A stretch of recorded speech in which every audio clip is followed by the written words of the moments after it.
ఎప్పుడైనా మీ లైఫ్‌లో rice mill చూసారా?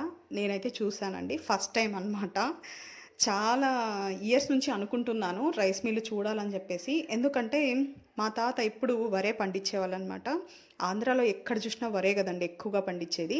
అలా వరి పండించేటప్పుడల్లా నేను రైస్ మిల్లు చూడాలి, చూడాలి, చూడాలి అనుకుంటా ఉండేదాన్ని గానీ, బట్ ఎప్పుడూ నేను విజిట్ చేయలేదు. నేను చూడలేదు. ఇది మా తాత తర్వాత అంటే మా తాత చనిపోయాక ఫస్ట్ టైం మేము వరి అయితే పండించాము. అది మీకు చెప్పాను. దాని తర్వాత నేను రైస్ మిల్లుని విజిట్ చేయాల్సొచ్చింది. చేశాననమాట.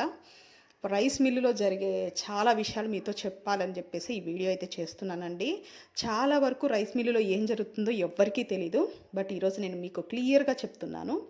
చూడండి మిషనరీ అయితే ఇలా ఉంటుంది. పెద్ద గోడౌన్ ఉంటుందన్నమాట. చాలా పెద్ద గోడౌన్ ఉంటుంది. పెద్ద పెద్ద మిషన్‌లయితే ఉంటుంది. చూడండి వేరే రైతులొచ్చి వాళ్ళు రైస్ అయితే ఆడిస్తున్నారు. ఫస్ట్ అంటే మాకంటే ఫస్ట్ వాళ్ళు ఆడిచ్చారు. ఆ రైస్ అయితే మీకు చూపిస్తున్నాను. ఇది ఫుల్ పాలిష్ రైస్ అనమాట. ఇప్పుడు నా చేతిలో ఉండేది ఫుల్‌గా పాలిష్ చేసిండే వైట్ రైస్. ఎక్కడ గానీ ఏంటి దానికి కొంచెం గానీ శక్తి ఉండదు అని చెప్పొచ్చు. ఫుల్ పాలిష్డ్ రైస్ అనమాట. ఫుల్ వైట్ ఉంటుంది. అవి తిన్నా ఒకటే, తినకపోయినా ఒకటే. అలాంటి రైస్ అనమాట. ఆ రైస్‌ని వాళ్ళు పాపం ఆడించుకుంటున్నారు. సేల్ చేయడానికో ఏమో మేబీ నాకు తెలిసి. ఇప్పుడు చాలామంది రైస్ వైట్‌గా ఉంటేనే మేము తీసుకుంటాం అంటా ఉంటారు గదా! కొంచెం బ్లాక్‌గా ఉన్నా గూడా చాలామంది కొనరనమాట. అందుకు దానివల్ల వాళ్ళేమన్నా ఇలా చేస్తున్నారేమో నాకు తెలీదు. నేను చూపిస్తున్నాను జస్ట్. ఇది గోడౌన్ అండి. ఇది చూడండి. ఈ పవర్ అంతా అక్కడి నుంచి సప్లై అవుతుంది. ఇది మొత్తం స్టాండ్స్ అనమాట. పెద్ద పెద్ద స్టాండ్స్ ఉంటాయి. ఆ స్టాండ్స్ పైనుంచి ఒక పైప్ కనెక్షన్ అయితే ఇచ్చి ఉంటారు మనకి. రైస్ అనేది కింద రావడానికి అనేది కనెక్షన్ ఇస్తారు. ఈ పైప్‌లో నుంచి మనకి ఫిల్టర్ అవుతుంది రైసు. ఫస్ట్ మనం వడ్లయితే వేస్తాము ఒక చోట. అది కూడా చూపిస్తాను మీకు ఎక్కడ వేస్తారనేది. ఇదంతా తౌడండి. ఈ తౌడు కూడా సేల్ చేసేస్తారు వాళ్ళు. ఆ తౌడంతా మన రైస్ మీద నుంచి వచ్చిండే తౌడేననమాట. అదంతా వాళ్ళకే లాభము. అది మొత్తం చూడండి ఇదంతా మొత్తం మిషనరీ అనమాట. ఆ పైప్స్ అన్నీ కనిపిస్తున్నాయి కదా! ఆ పైప్స్‌లో నుంచే మనకి వడ్లనేటివి లోపలికెళ్ళి ఫిల్టర్ అవుతూ, అవుతూ, అవుతూ, అవుతూ లాస్ట్‌కి రైస్‌గా మారి మనకి ఒక ప్యాకెట్ లెక్క అనేటివి వస్తాయి. మనం ప్యాకెట్ పట్టుకొనుంటే అక్కడ. మామూలుగా మనము పిండి మిషన్‌లోకెళ్తే పిండి పౌడర్ అయిపోయి మనకి ఎట్లా వస్తుందో సేమ్ టు సేమ్ ప్రాసెస్సే అనమాట. బట్ ఇది కొంచెం లాంగ్ ప్రాసెస్. చూడండి వడ్లనేటివి మిషన్‌లో అల్లాడుతున్నాయి గదా! ఇట్లా అల్లాడి, అల్లాడి దాని మీద ఉండే పొట్టు ఒక పక్క వెళ్ళిపోతుందనమాట. అంటే పైన లేయర్, ఫస్ట్ లేయరు ఒక పక్క వెళ్ళిపోతుంది. దాని కింద లేయర్ అంటే తౌడు అది ఇంకో పక్క వచ్చేస్తుందనమాట. అవి కూడా చూపిస్తాను మీకు. చూడండి ఇదంతా మిషనరీ అనమాట. పెద్ద మిషన్ అనమాట. ఈ పెద్ద మిషను ఈ చిన్న రైస్‌ని ఇలా చేస్తుంది. చూడండి ఇవంతా రైసే పోతా ఉంది మొత్తం. వడ్లన్నీ పోతూ ఉంటాయి. పైనంతా పొయ్యి పొయ్యి పొయ్యి పొయ్యి మొత్తం క్లీన్ అయ్యి మనకి రైస్‌లా మిగిలిపోతుంది. ఇప్పుడు ఇక్కడ మిషనరీ అంతా ఉంది కదండీ! వీళ్ళు రైస్‌కి అమౌంట్ తీసుకుంటారా లేదా అనే క్వెషన్ మీలో రావచ్చు. మనం రైసు మిషన్‌లో వేపిస్తే మాత్రం అంటే మన వడ్లు మనం తీసుకొనెళ్ళి మిషన్‌లోకి ఏపిస్తే వాళ్ళు రైస్‌కి ఏం అమౌంట్ అయితే పట్టుకోరండి. ఫ్రీనేననమాట. బట్ ఇక్కడ జరిగేటివి చాలా ఉన్నాయి. చూడండి ఇవన్నీ ట్రాక్టర్లు వెయిట్ చేస్తున్నాయి. యాక్చువల్లీ ఆ రోజు వర్షము ఫుల్లు వర్షం కవర్ అయిపోయింది. ఎక్కడ వర్షం వస్తుందో ఏమో మా రైస్ మేము ఏపించుకుంటామో లేదో అనే ఫీలింగ్‌లో చాలామంది ఇట్లా చూడండి రైస్ స్టాక్ పెట్టుకొని ఉన్నారనమాట. చాలామంది వచ్చినారు. ట్రాక్టర్లు ఫుల్ నిండిపోయాయి ఆ రోజు. మావి కూడా మేము వెయిట్ చేస్తాము. వీళ్ళ తర్వాత మావే నెక్స్ట్ అనమాట. చూడండి ఇప్పుడు మీకు క్లియర్‌గా చూపిస్తాను. అంటే వడ్లు ఎక్కడ స్టార్ట్ చేస్తారు, ఫస్ట్ ఎక్కడ వడ్లు వేస్తారు అని చెప్పేసి. ఇదంతా వడ్ల మిషనే. అల్లాడుతూ అల్లాడుతూ జల్లెడ పడుతుందండి. ఇది జల్లెడలాగా పట్టి దాన్ని క్లియర్‌గా ఉండే వడ్లు ఉంటాయి కదా! మామూలుగా వడ్లల్లో కూడా రైస్ ఉండే వడ్లు ఉంటాయి. రైస్ లేని వడ్లు కూడా ఉంటాయి. దాన్ని ఏమంటారనేది నాకు సరిగ్గా తెలీదు. అందుకే అలా చెప్తున్నాను మీకు. అవి మొత్తం తీసేసి అంటే రైస్ బాగా ఉండే వడ్లు చూసుకొనేసి అది ఆడిచ్చి మనకి రైస్ అనేది ఇస్తుందనమాట. అందుకే ఇలా చేస్తోందది. అది క్లీన్ చేస్తోందని చెప్పొచ్చు. ఇక్కడ మెయిన్ ప్రాసెస్ ఫస్ట్ ఇక్కడ వడ్లేస్తారు. ఇది చూడండి హోల్స్ చూడండి ఇక్కడ వడ్లేస్తారు. అది 100 కేజెస్ కానీ 200 కేజెస్ కానీ ఎంతన్నా వెయిట్ ఉన్నాయండి. ఫస్ట్ ఇక్కడ హోల్స్ ఉన్నాయి కదా, ఈ హోల్స్లోకైతే ఖచ్చితంగా వడ్లు అనేటివి వెళ్ళిపోతూ ఉంటాయి. కొంచెం కొంచెంగా కొంచెం కొంచెంగా కొంచెం కొంచెంగా వెళ్ళిపోతూ ఉంటాయి అన్నమాట. మొత్తం పోసేస్తారు. అది మొత్తం పోసేసాక కొద్ది కొద్దిగానే అది తీసుకొనేసి మనకి ఫిల్టర్ అవుతూ ఉంటుందన్నమాట. అది వడ్లనన్నిటి అంటే పొట్టును ఒక పక్క, తౌడు ఒక పక్క తీసేసేసి రైస్ను ఒక పక్క నుంచి తీసుకొని వస్తుంది. ఈ మిషన్లో చిన్న చిన్నగా వెళ్ళిపోతూ ఉంటుంది లోపల. లోపల ప్రాసెస్ ఏం జరుగుతుందో నాకైతే తెలియదు, కానీ నేను బయట గురించి చెప్తున్నానండి. నేను లోపల గురించి నాకు ఏం తెలీదు. ఇది జరిగే విషయం అనమాట. ఇక్కడ నుంచే ఫస్ట్ స్టార్ట్ అవుతుంది. మనము ఫస్ట్ ప్యాకెట్స్ అన్ని తీసుకొచ్చేసి, అంటే ఎవరైతే ఇప్పుడు ఆడిచ్చాలి అని అనుకుంటున్నారో ఇక్కడ చూడండి పక్కన మీకు కనిపిస్తున్నాయి కదా పెద్ద పెద్ద ప్యాకెట్స్, అవి తీసుకొచ్చేసి అక్కడ పెట్టేసేయాలన్నమాట మూటలన్నీ. ఎందుకంటే ఒక వడ్లు మూట అయిపోయిన వెంటనే ఇంకొక వడ్లు మూట వేసేయాలన్నమాట.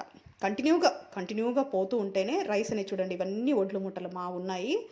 మావి పెట్టేసాము. ఫస్ట్ వాళ్ళది అయిపోయిన వెంటనే నెక్స్ట్ మాది వేసేద్దామని చెప్పేసి. ఈ గ్రీన్ కలర్లో ఉండేటువంటి మావేనండి. ఈ వైట్వి వేరే వాళ్ళవి అయిపోయిన వెంటనే మావైతే స్టార్ట్ చేయాలనుకుంటున్నాం మేము కూడా. ఇక్కడ లోపల తౌడు అనేది ఉంటుందండి. నేను చెప్పాను కదా మీకు, రైస్ పైన ఉండే పొట్టు ఒక వైపు పడితే తౌడు అనేది ఇంకో పక్క పడుతూ ఉంటుందన్నమాట. ఇది వీళ్ళు సేల్ చేస్తారండి. చాలా కాస్ట్ అని చెప్పచ్చు. KG 30 rupees. నా చిన్నప్పుడు ఫ్రీగా ఇచ్చేవాళ్ళు అనమాట. ఇప్పుడు కేజీ 30 రూపీసు. 5 కేజెస్ వచ్చి 150 రూపీసు.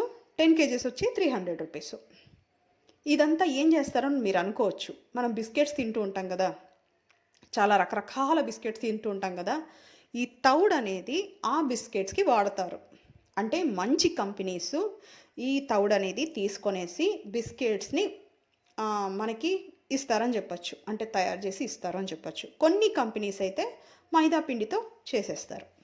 అలా ఉంటుంది ప్రాసెస్. ఈ తౌడు అనేది చాలా కాస్ట్. అందుకే వాళ్ళు బాగా తౌడు అయితే మనకు అస్సలు కొంచెం కానీ ఇవ్వరు. మనకు ఏమైనా కావాలనుకుంటే డబ్బులు పెట్టి కొనుక్కోవచ్చండి. తౌడు చాలా మంచిది అని చెప్తారు. అది బట్ నేను ఎప్పుడు ట్రై చేయలేదు, అందుకే మీకు చెప్తున్నాను. చెట్లకు కూడా మంచి పోషకాహారం అని చెప్పొచ్చు తౌడు. చెట్లకు కూడా వేస్తే చెట్లు కూడా బాగా వస్తాయండి. ఇది ఎంతమందిలో తెలుసో కామెంట్లో ఖచ్చితంగా చెప్పేసేయండి. చూడండి ఈ మిషనరీ అయితే ఇలా ఉంది. ఈ ప్యాకెట్స్ కూడా ఇప్పుడు చూస్తున్నారు కదా, ఈ ప్యాకెట్స్ కూడా తౌడేనమాట. వాళ్ళు తౌడు తీసి ప్యాక్ చేసి మొత్తం మిషన్ అంతా పెట్టేశారు. ఇంకోటి ఏం చెప్పాలంటే, వాళ్ళ తౌడుకి ఉండే ప్లేసు మనం రైస్ పెట్టుకోవడానికి కానీ మన వడ్లు పెట్టుకోవడానికి కూడా ప్లేస్ ఉండదండి. అంత ఉంటుందన్నమాట తౌడు. పోతే ఒక్కసారి 10 లోడ్స్ 20 లోడ్స్ అట్లా పోతుందంట తౌడు. అంటే లోడ్స్ అంటేనే ఒక లారీకి ఎన్నో మూటలు పడతాయి. మీకు కూడా తెలుసు ఆ విషయం.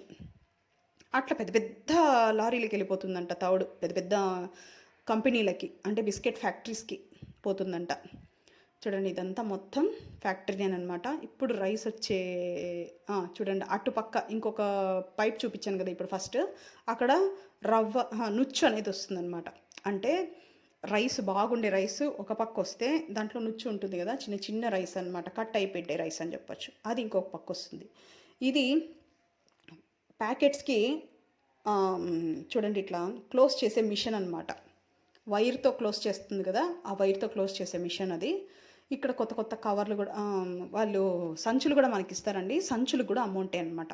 మనం సంచులు తీసుకోవాలనుకుంటే ఒక్కొక్క సంచి 15 రూపీస్ పడుతుంది. ఆ సంచులు ఎన్ని పడతాయో మనకి అవి మనం తీసుకోవచ్చు. ఇక్కడ 100 కేజెస్ సంచి కూడా దొరుకుతుంది, అలాగే 50 కేజెస్ది దొరుకుతుంది, మళ్ళీ 25 కేజెస్ది కూడా దొరుకుతుందండి. అంటే మెజర్మెంట్స్ కావాలనుకుంటే ఆ మెజర్మెంట్స్లో సంచులు అయితే దొరుకుతాయి.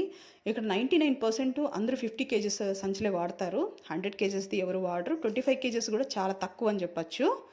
50 కేజెస్ది మాత్రం బాగా వాడతారు అందరూ. ఈ 50 కేజెస్ సంచులోనే నేను ఇప్పుడు రైస్ మీకైతే చూపిస్తున్నాను. ఫుల్ పాలిష్డ్ రైస్, అస్సలు కొంచెం కానీ పాలిష్ పెట్టించలేదన్నమాట. ఇక్కడ పాలిష్ గురించి మాట్లాడితే మీడియం పాలిష్ అంట. అంటే ఇప్పుడు వైట్ రైస్ని చూడండి, నేను వైట్ రైస్ చూపించాను కదా, దాని కాకుండా కొంచెం పాలిష్ ఉండే రైస్ అయినా అనమాట. కొద్దిగా లైట్గా బ్రౌన్ ఉంటుంది ఆ రైస్, అది మీడియం పాలిష్ అంట. ఇంకా హై పాలిష్ ఉంటుందా అని అంటే అది ఉండదంట. మీడియం పాలిష్ అదొక్కటే ఉంటుందంట. ఇంకా లో పాలిష్ అంటే అది కూడా ఉండదంట. ఎందుకంటే హై పాలిష్ అంటే వైట్ రైస్ ఇంకేం ఉండదు అక్కడ.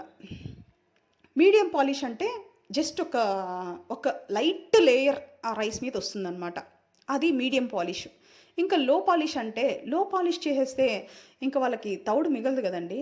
తౌడు మొత్తం ఖర్చు అయిపోతుంది కాబట్టి వాళ్ళు అస్సలు ఇవ్వరు. తౌడు మొత్తం సేల్ చేసేసుకుంటారు. బాగా మంచి అమౌంట్ వస్తుందన్నమాట. రైతుకి అక్కడే నష్టం జరిగేది. వీళ్ళు ఫ్రీగా రైసు ఇచ్చేసిస్తారు కానీ తౌడు మొత్తం వెళ్ళిపోయాక ఆ రైస్ మనకి ఏం పనికి వస్తుంది చెప్పండి. సంచులకి అమౌంట్ తీసుకుంటారు, తౌడు మిగిలిపోతుంది. మళ్ళా మనకి బండికి ఎక్కిచ్చేటప్పుడు కూడా మళ్ళీ రైస్ వేయించుకుంటారనమాట. ఇది చూడండి పైన లేయరు తౌడు, తౌడు కాదు సారీ పొట్టు, వరి పొట్టు చూడండి. ఈ వరి పొట్టు కూడా సేల్ చేసుకుంటారు. అన్ని లాభాలే, నష్టాలు ఎక్కడా లేవన్నమాట. కానీ రైతు మాత్రం అన్నిటికీ కష్టమే, ప్రతి ఒక్క దానికి కష్టమే. అక్కడ కూడా తీసుకొచ్చిండే రైస్కి కూడా లాభం ఉండదన్నమాట, ఏం ఉండదు. ఇదే నష్టం అంటే. ఇంత ఇన్ఫర్మేషన్ మీలో ఎంతమందికి తెలుసో ఖచ్చితంగా కామెంట్లో అయితే పెట్టేసేయండి. నా వీడియో కనుక నచ్చినట్లయితే లైక్ చేయండి, షేర్ చేయండి. కొత్త వాళ్ళు ఎవరైనా ఉంటే ఖచ్చితంగా సబ్స్క్రైబ్ చేసుకోండి. నచ్చిందా మీకు వీడియో?